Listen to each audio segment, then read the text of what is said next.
अच्छे वक्त में भी बिहार की विधानसभा कोई मर्यादित जगह नहीं है और बुरे वक्त में तो ऐसी जगह है ही नहीं जहां किसी महिला को अचानक धकेल दिया जाए। दुर्भाग्यवश बिहार की मुख्यमंत्री राबड़ी देवी के पास कोई चारा नहीं था। इससे पहले कि वे सरकार के हिज्जे सीख पाती, एक शुक्रवार के तीसरे पहर उनके परेशान पति ने उन्हें रसोई घर से निकालकर मुख्यमंत्री की कुर्सी पर बैठा दिया। लालू यादव की पत्नी के लिए ये अग्नि परीक्षा की घड़ी थी। 3 दिन बाद राबड़ी देवी विश्वास मत हासिल करने के लिए विधानसभा में खड़ी थी। मुख्यमंत्री अपने लिखित प्रस्ताव को अटक अटक कर पढ़ रही थी, जो 1 मिनट से भी कम में खत्म हो गया। वे गुलाबी साड़ी में आसन पर बैठी धीर गंभीर लग रही थी। तभी विपक्ष के नेता सुशील मोदी ने उस कथित घोटालेबाज पर हमला बोल दिया, जिसने बिहार में लोकतंत्र को उनके हिसाब से मजाक बनाकर रख दिया था। इस पर मुख्यमंत्री का धैर्य जवाब दे गया। उन्होंने जेपी आंदोलन में लालू के साथी रहे मोदी को खड़े होकर जवाब दिया कि मैंने आपको हमेशा अपना बड़ा भाई माना है। लालू जैसी चुहलबाजी राबड़ी के स्वभाव में नहीं थी। जब उन्होंने सुशील मोदी को बड़ा भाई पुकारकर भाषा की मर्यादा याद दिलाने की कोशिश की, उस वक्त मानो वो मुख्यमंत्री नहीं, सिर्फ लालू की पत्नी थी, जिन्होंने बीते कई दिन अपने पति की गिरफ्तारी के डर में रो रो कर काटे थे। लेकिन राजनीति की दुनिया में रिश्तों की दुहाई काम नहीं आती। सुशील मोदी ने कहा, लालू को मुख्यमंत्री आवास से बाहर निकाला जाए। राबड़ी को संभल कर बोली, मैं उन्हें आपके घर भेज दूंगी। सुशील मोदी ने तपाक से कहा, मेरा घर तो छोटा है, पर कांति सिंह के घर में काफी जगह है। कांति सिंह उस समय की यूनाइटेड फ्रंट की जो सरकार थी, उसमें केंद्रीय कोयला राज्य मंत्री थी, राजद की सांसद थी। ये सुनकर राबड़ी के मानो पांव उखड़ गए। ये टिप्पणी ऐसी थी जैसे आज सोशल मीडिया पर कोई ट्रोल कर रहा हो। इसके बाद राबड़ी विश्वास मत जीती, लेकिन बहस हार गई, ऐसा कई लोगों ने कहा।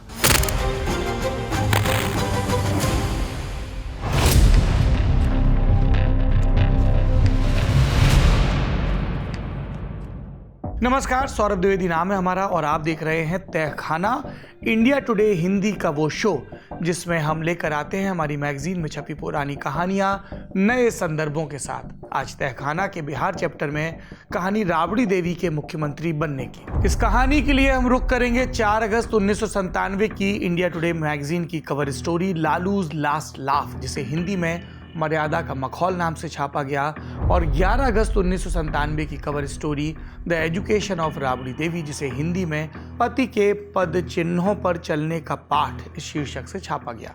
ये दोनों रिपोर्ट्स तैयार की फरजंद अहमद, स्वपन दास गुप्ता, जावेद अहमद अंसारी और संजय कुमार झा ने। 1990 में सत्ता में आए लालू के लिए अगले 5 साल ऐसे थे जैसे 5 उंगलियां घी में हो तो गलत नहीं। लालू कई मायनों में पहले मुख्यमंत्री थे, चाहे वो हेलीकॉप्टर से जनता पर टॉफियां लुटाना हो या चपरासी क्वार्टर से सरकार चलाना, संसद के सबसे बड़े हसोड़ की उपाधि हासिल करना हो या खुले आसमान के नीचे कैबिनेट मीटिंग बुलाना। लेकिन अगले कुछ बरस में वे किसी घोटाले में इल्जाम पाने वाले और फिर उसी चक्कर में जेल जाने वाले भी पहले मुख्यमंत्री बनने वाले थे। हालांकि जेल जाने के पहले वो पूर्व हो चुके थे।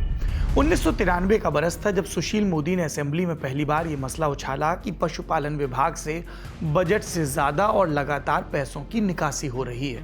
उसी साल झारखंड मुक्ति मोर्चा से विधान परिषद सदस्य छत्रपति मुंडा ने भी चिंता जताई कि रांची, जो अब झारखंड में है, वहां ट्रेजेडी से पशुपालन विभाग जरूरत से ज्यादा राशि निकाल रहा है।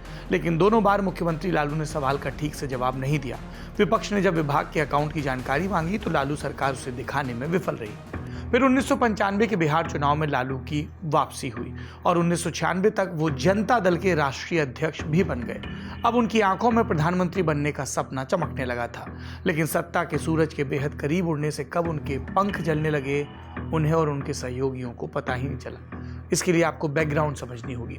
1996 के आम चुनाव यानी लोकसभा चुनाव में अटल बिहारी वाजपेयी की पार्टी यानी भाजपा सबसे बड़ी पार्टी तो बनी, पर बहुमत से बहुत दूर थी। तमाम अफरा तफरी के बीच इसके बाद जनता दल के नेता और कर्नाटक के तत्कालीन मुख्यमंत्री HD देवेगौड़ा का नाम संयुक्त मोर्चा की तरफ से प्रधानमंत्री पद के लिए अंततः आगे किया गया। इसके पहले ज्योति बसु, VP सिंह समेत कई नामों पर चर्चा हुई थी। जनता दल और छोटी पार्टियों के एक गुट ने कांग्रेस के बाहरी समर्थन से फिर संयुक्त मोर्चा यानी यूनाइटेड फ्रंट की सरकार बनाई। इस बीच जनवरी 1997 में लालू को CBI ने पूछताछ के लिए बुला लिया। कई लोगों ने कहा ये देवेगौड़ा का तरीका था जनता दल और सरकार में अपनी स्थिति को मजबूत करने का, कि जो पार्टी में उनके सबसे बड़े राइवल हैं, सबसे बड़ी कुर्सी के लिए उनको चेक में रखा जाए। लालू के लिए मामला अब हाथ से निकल रहा था। 6 घंटे उनसे पूछताछ हुई, जो कि सीबीआई के ज्वाइंट डायरेक्टर यूएन विश्वास ने। वो घोटाले की इंटरोगेशन का नेतृत्व कर रहे थे और उन्होंने इस 6 घंटे के दौरान लालू प्रसाद यादव से, जो उस समय बिहार के मुख्यमंत्री थे, 400 से ज्यादा सवाल पूछे। केंद्र की उठापटक अपनी गति से फिर चलती रही। यूनाइटेड फ्रंट की सरकार बनने के लगभग 11 महीने बाद कांग्रेस ने समर्थन वापस ले लिया। तब कांग्रेस के राष्ट्रीय अध्यक्ष थे सीताराम केसरी, जो बिहार से आते थे, लालू यादव के करीबी भी माने जाते थे। इस समर्थन वापसी के चलते देवेगौड़ा को 21 अप्रैल 1997 को इस्तीफा देना पड़ा। एक बार फिर से लालू ने शीर्ष पद के लिए जोर लगाया, लेकिन उनकी छवि बिगड़ चुकी थी, भ्रष्टाचार के इल्जाम लग रहे थे।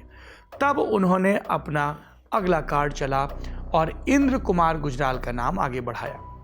पत्रकार शंकरचंद ठाकुर अपनी किताब द ब्रदर्स बिहारी में लिखते हैं, गुजराल लालू के लिए सबसे काम के आदमी थे। वे लगभग उनके ही आदमी थे। लालू ही उन्हें राज्यसभा में लेकर आए थे और उसके पहले पटना से चुनाव भी लड़वाया था, जो अनियमितताओं की शिकायत के चलते उस समय रद्द हुआ था। बिहार से राज्यसभा भेजने के लिए लालू ने पटना में उनके लिए एक शंकरचंद ठाकुर के मुताबिक फर्जी पते का बंदोबस्त भी किया था। लेकिन गुजराल के आने से लालू की मुश्किलें कम नहीं हुई। चारा घोटाले में शामिल होने की खबरों के बाद संयुक्त मोर्चा के कई सदस्यों ने, यानी दूसरी पार्टियों ने, लालू के इस्तीफे की मांग की और तब लालू प्रसाद यादव ने जनता दल से अलग होकर 3 जुलाई 1997 को राष्ट्रीय जनता दल यानी कि राजद का गठन कर अपना जवाब दे दिया। जनता दल के उस समय 45 सांसद थे, इसमें से 17 ने पार्टी छोड़ दी और लालू यादव के साथ आ गए। हालांकि इस नई पार्टी ने, नए जनता दल ने, जिसे राजद कहा गया, संयुक्त मोर्चा को समर्थन देना जारी रखा और इंद्र कुमार गुजराल सरकार तत्काल खतरे से बच गई। गुजराल के ऊपर से खतरा कुछ महीने के लिए भले ही टल गया हो, लेकिन लालू प्रसाद के लिए खतरा एक अणे मार्ग के दरवाजे पर जोगिंदर सिंह के नाम से दस्तक दे रहा था। सीबीआई डायरेक्टर जोगिंदर सिंह ने हर न्यूज चैनल को बता दिया था कि उनके पास अब इतने सबूत इकट्ठे हो गए हैं कि लालू के खिलाफ चार्जशीट तैयार की जा सके। लालू ने प्रधानमंत्री गुजराल को फोन पर फटकार लगाई किंग मेकर की हैसियत से, लेकिन पीएम से मिला जवाब बिहार के सीएम को संतुष्ट नहीं कर सका। तब लालू ने यूनाइटेड फ्रंट के दूसरे बड़े नेताओं से संपर्क किया। चंद्रबाबू नायडू, ज्योति बसु, शरद यादव। फेहरिस्त लंबी थी, लेकिन सभी ने उनसे कहा कि अगर चार्जशीट दायर हो गई तो इस्तीफा देना ही मुनासिब होगा। 17 जून 1997 के दिन गवर्नर AR किदवई सीबीआई को अदालत में चार्जशीट दाखिल करने की इजाजत देते हैं और लालू प्रसाद यादव समेत 55 लोगों के खिलाफ मुकदमा कायम होता है। इसमें पूर्व मुख्यमंत्री जगन्नाथ मिश्र भी शामिल थे। वही जगन्नाथ मिश्र जिन पर लालू सदन में भ्रष्टाचार के आरोप लगाया करते थे, लेकिन खुद उनके मुख्यमंत्री रहते हुए उन्हीं के संरक्षण में विधायक के तौर पर जो चारा घोटाला शुरू हुआ, उसमें अब उनकी संलिप्तता के आरोप लग रहे थे। बहरहाल, लालू प्रसाद यादव की अपनी पार्टी के नेताओं, जिसमें रामविलास पासवान और एक वक्त करीबी रहे शरद यादव भी शामिल थे, उन्होंने भी अब लालू के खिलाफ जनता दल के भीतर मोर्चा खोल दिया। 24 जुलाई 1997 को पटना हाईकोर्ट ने उनकी अग्रिम जमानत की याचिका भी खारिज कर दी और ये तय हो गया कि अब उन्हें जेल जाना ही पड़ेगा। इसके बाद लालू ने अपनी गोटियां फिट करना शुरू किया। सत्ता को इतनी जल्दी हाथ से फिसल जाने देना उन्हें गवारा नहीं था। उधर बीजेपी के दफ्तर में खुशी का माहौल था। विपक्ष में सुशील मोदी की मेहनत गोया रंग लाने को। तब लालू ने बदहवास होकर राधानंदन झा को कॉल किया। राधानंदन झा कांग्रेस के वफादार नेता थे। बिहार में कांग्रेस सरकार में एकाधिक बार मंत्री पद पर रह चुके थे, लेकिन लालू के लिए वो राजनीतिक गुरु की तरह थे। झा ने पहले भी उनको सलाह दी थी कि अगर ऐसी नौबत आए, ऐसी घड़ी आए, तो गद्दी पर बिठाने के लिए किसी का भरोसा मत करना, अपने परिवार, अपनी पत्नी के अलावा राबड़ी को बिठा देना। झा ने कांग्रेस के राष्ट्रीय अध्यक्ष सीताराम केसरी से भी इस बारे में बात की और यह तय हो गया कि कांग्रेस राबड़ी के मुख्यमंत्री बनने का विरोध नहीं करेगी, जनता दल के झगड़े में नहीं पड़ेगी। सीबीआई अब लालू को अरेस्ट करने के लिए तैयार थी, लेकिन उनको थोड़ी मोहलत चाहिए थी। बिना राबड़ी को शपथ दिलाए वे जेल नहीं जा सकते थे। 24 जुलाई की रात लालू ने रोती सिसकती राबड़ी से कहा, तैयारी शुरू करो, तुम्हें मुख्यमंत्री बनना है। उन्होंने बिहार के चीफ सेक्रेटरी से सीबीआई को संदेश भिजवाया कि अरेस्ट रोक दिया जाए, क्योंकि वे सरेंडर करेंगे। सीबीआई ने जनता के हाथों चुने हुए नेता की इस बात का मान रखा। सुप्रीम कोर्ट से भी लालू की गिरफ्तारी पर अस्थायी रूप से स्टे लग गया। किसी को भनक तक नहीं थी कि वे अंदर ही अंदर क्या खेल कर रहे हैं। इंडिया टुडे की रिपोर्ट के मुताबिक शुक्रवार 25 जुलाई की सुबह राज्यपाल AR किदवई ने लालू को सूचित किया कि दोपहर तक उनकी गिरफ्तारी संभव है। यह भी कहा कि अगर मुख्यमंत्री ने वक्त रहते इस्तीफा नहीं दिया तो राज्यपाल के तौर पर राष्ट्रपति शासन लगाना उनकी मजबूरी हो जाएगी। लालू को उनके अधिकारियों ने सूचित किया कि CRPF और रैपिड एक्शन फोर्स को तैयार रहने के निर्देश मिल चुके हैं। सुबह 11 बजे तमिलनाडु के मुख्यमंत्री और संयुक्त मोर्चा का हिस्सा M करुणानिधि द्रमुक के नेता उन्होंने फोन पर बात करते हुए लालू से इस्तीफा देने को कहा और यूनाइटेड फ्रंट में राजद के बने रहने का आश्वासन भी दिया। सीताराम केसरी पहले ही लालू को संदेश भेज चुके थे। अब घड़ी की सुई आगे बढ़ रही थी और भीतर खबर जा रही थी कि एक अणे मार्ग पर यानी उसके दरवाजे के बाहर रैपिड एक्शन फोर्स की भी तैनाती हो चुकी है। अब सिर्फ विधायक ही मुख्यमंत्री आवास में आ जा सकते थे। दोपहर 2:30 बजे लालू प्रसाद यादव ने अपना इस्तीफा भेज दिया और अगले 40 मिनट में जमा हुए विधायकों को उन्होंने सिर्फ इतना कहा, हमने राबड़ी को चुन लिया है। एग्जैक्ट शब्द क्या थे पत्रकारों के मुताबिक, हम राबड़ी को चुन लिए हैं। उन्हें एक स्वर में जवाब मिला, जी सर, ठीक किए हैं। हालांकि इसको लेकर अलग अलग वर्जन मिलते हैं। संतोष सिंह इंडिया टुडे से बताते हैं कि किसी को नाराजगी व्यक्त करने का या अपनी राय बताने का वक्त ही कहां मिला। लालू ने बड़ी चतुराई से साधु यादव से ये चाल चलवाई। बड़ी सभा में साधु ने बोल दिया कि अगला मुख्यमंत्री मिल गया है। सबने पूछा कौन, तो उन्होंने अपनी बहन का नाम लिया। अब लालू की मौजूदगी में इस बात का विरोध कौन कर सकता था। एक बार ये ऐसा लग सकता है कि लालू ने राबड़ी को अचानक आनंद फानन में कुर्सी पर बिठाया, लेकिन अपनी पत्नी का नाम उनके दिमाग में तब से चल रहा था जब से उनके इस्तीफे की मांग शुरू हुई थी। ये कहानी लालू ने सफहा दर सफहा लिखी। जगदानंद सिंह, जाबिर हुसैन, जयप्रकाश नारायण यादव, अब्दुल बारी सिद्दीकी और अनाधिकारिक तौर पर लालू के नंबर 2 रंजन प्रसाद यादव कहने को लालू के उत्तराधिकारी हो सकते थे। लोगों की कमी नहीं थी, दावेदारों की कमी नहीं थी, लेकिन हो सकने और होने के बीच परिवार खड़ा था। जगदानंद सिंह लालू के साथ राजद के संस्थापक सदस्य रहे थे। 1985 से लगातार विधायक थे और लालू प्रसाद यादव की अब तक की दोनों कैबिनेट में मंत्री भी। वहीं जाबिर हुसैन 1977 में कर्पूरी ठाकुर की सरकार में स्वास्थ्य मंत्री रहे थे और राज्य के पुराने बड़े नेताओं में थे। लालू सरकार में भी वो बिहार स्टेट माइनॉरिटी कमीशन के चेयरमैन थे और मुख्यमंत्री के यादव मुसलमान भाईचारे के एजेंडे का प्रमुख चेहरा भी। जयप्रकाश नारायण यादव तब तक 3 बार के विधायक थे और 1995 से लालू कैबिनेट में मंत्री भी। वहीं अब्दुल बारी सिद्दीकी भी लालू कैबिनेट का हिस्सा थे और मुख्यमंत्री के विश्वास पात्र। हालांकि किसी पॉलिटिकल एक्सपर्ट की माने तो रंजन प्रसाद यादव मुख्यमंत्री पद के लिए सबसे बड़े दावेदार होते। वे लालू के उस दौर के करीबी नेता थे जो 1990 से जनता दल से राज्यसभा में सांसद थे। पत्रकार और लेखक संतोष सिंह इंडिया टुडे से कहते हैं कि एक साक्षात्कार में जब रंजन यादव से मुख्यमंत्री पद उनकी जगह राबड़ी को दिए जाने के बारे में पूछा तो उनका जवाब था, कोई माटी की मूर्त ही होगी जिसमें महत्वाकांक्षा नहीं हो। रंजन यादव भले राज्य में किसी पद पर नहीं थे, लेकिन सुपर सीएम वे ही कहे जाते थे। राज्य की सभी नियुक्तियों, खासकर पूरा शिक्षा विभाग उन्हीं के हाथों में था और ये राबड़ी राज में भी कायम रहा। संकर्षण ठाकुर राबड़ी देवी के मुख्यमंत्री बनने के इस पूरे प्रकरण की तस्वीर खींचते हुए लिखते हैं, इसी के साथ लालू यादव राज का अंत हुआ और लालू यादव राज की शुरुआत। फरजंद अहमद, स्वपन दास गुप्ता और जावेद अंसारी इंडिया टुडे के लिए इस मौके पर लिखते हैं कि लालू ने इस बात का जश्न मनाने के बजाय कि 950 करोड़ के चारा घोटाला केस में उनकी गिरफ्तारी पर स्टे लग गया, चुपचाप इस्तीफा दे दिया। लेकिन ये शुक्रवार 25 जुलाई 1997 को हुए नाटक की पहली कड़ी, पहला अंक भर था। इससे पहले कि सत्तारूढ़ राजद के विधायक लालू के बाद कौन के सवाल पर सोच विचार करते, उनके नेता ने पत्नी राबड़ी को उत्तराधिकारी घोषित कर दिया और उसी दोपहर पटना में मौजूद 60 राजद विधायकों से उनका अनुमोदन भी करवा लिया। वे आगे लिखते हैं, लालू ने भले ही मान लिया हो कि उनके लिए कुर्सी पर बने रहना मुश्किल था, लेकिन यह भी साबित कर दिया कि उनका इस्तीफा कानूनी खानापूर्ति भर है। राबड़ी को कुर्सी पर बिठाने के चौतरफा विरोध पर लालू ने कहा, आर्टिकल 356 यानी राष्ट्रपति को किसी राज्य की सरकार भंग करने का अधिकार कहीं भी ये नहीं कहता कि अगर मुख्यमंत्री पर झूठे आरोप हो तो सरकार भंग कर दी जाए। ऐसे तो कोई पुलिस इंस्पेक्टर के कद का व्यक्ति भी जनता की चुनी हुई सरकार को गिरा देगा। जब उस समय के प्रधानमंत्री गुजराल से इस पर जवाब मांगा गया तो उन्होंने कहा, आर्टिकल 356 लगाने की हमारी मंशा नहीं है।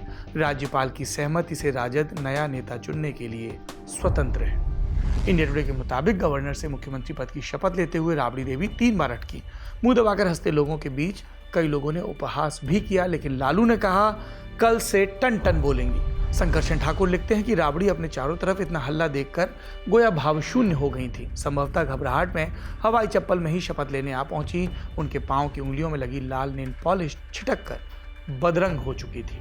इंडियन टुडे ने लिखा, जितनी उदारता से लालू के वफादारों ने राबड़ी को अपनाया, विपक्ष नहीं अपनाएगा। अगर लालू का मुंहफट रूखा रवैया नफरत का पात्र था तो राबड़ी का भोलापन उन्हें उपहास का पात्र बनाएगा। हालांकि उनके होने से इतना तो तय रहेगा कि आकर्षण का केंद्र आगे भी लालू ही रहने वाले हैं। पद संभालने के 48 घंटे के भीतर ही लालू उन्हें पटना के कथित तीर्थ स्थलों पर लेकर गए। मसलन कदम कुआं में लोकनायक जयप्रकाश नारायण का आवास, फिर पाटन देवी का मंदिर और 1-2 मजार। विदा लेने के पहले लालू ने उन्हें वॉकी टॉकी का इस्तेमाल करना भी सिखाया और बताया, सर के ऊपर आंचल रखो, हिंदुओं से नमस्ते कहना, मुसलमानों से आदाब, और अगर बुर्के में कोई महिला दिख जाए तो तुरंत गाड़ी से उतरकर गर्मजोशी से उसके गले लगना और कहना, मेरी सरकार आपको सांप्रदायिक ताकतों से खतरा नहीं होने देगी। अब स्पॉटलाइट में नेपथ्य से राबड़ी देवी आ चुकी थी। उनकी कहानी क्या है? सेलार कला गांव के शिव प्रसाद चौधरी के घर में प्रथा थी, बेटी के जन्म के बाद मां का मुंह मीठा कराया जाए। प्रसव का दर्द सहन करने के बाद वो जो चीज़ मांगे उसे दी जाए। चौधरी की 4 बेटियां हुई और सभी के नाम उन मिठाइयों के नाम पर रखे गए जो उनकी पत्नी ने मांगी। इस तरह सबसे बड़ी बेटी हुई जलेबिया, दूसरी रसगुल्वा, तीसरी राबड़ी और चौथी पनवा देवी। ये किस्सा मनोज चौरसिया की किताब राबड़ी देवी लालूज मास्टर स्ट्रोक में पढ़ने को मिलता है। 1973 में राबड़ी देवी की शादी उभरते हुए छात्र नेता लालू प्रसाद यादव से हुई। तब वे 14 साल की थी। घरेलू स्वभाव की राबड़ी कई साल लालू के साथ वेटनरी कॉलेज के स्टाफ क्वार्टर में रही और देर तक उसी स्टाफ क्वार्टर में चलने वाली पॉलिटिकल बहसों के बीच चाय पिलाने की भूमिका निभाती रही, एक घरेलू होस्ट के तौर पर। संतोष सिंह की किताब रूल्ड और मिसरूल्ड में किस्सा मिलता है। जेपी आंदोलन की बिहार में महत्वपूर्ण कड़ी रहे भवेश चंद्र प्रसाद बताते हैं कि जेपी को जब पता चला कि लालू का नया ब्याह हुआ है तो उन्होंने राबड़ी के लिए 500 रुपये का शगुन भेजा। कौन कह सकता था कि ये नवविवाहित आगे चलकर मुख्यमंत्री बनेंगे और ये जो अभी घर का काम कर रही हैं ये पुरुष की वारिस बनेंगी राजनीतिक रूप से भी। राबड़ी देवी का नाम अब बिहार में सब कोई जानता था। राबड़ी देवी ने इस बात को छिपाने का प्रयास नहीं किया कि मुख्यमंत्री बनना उनकी इच्छा नहीं थी।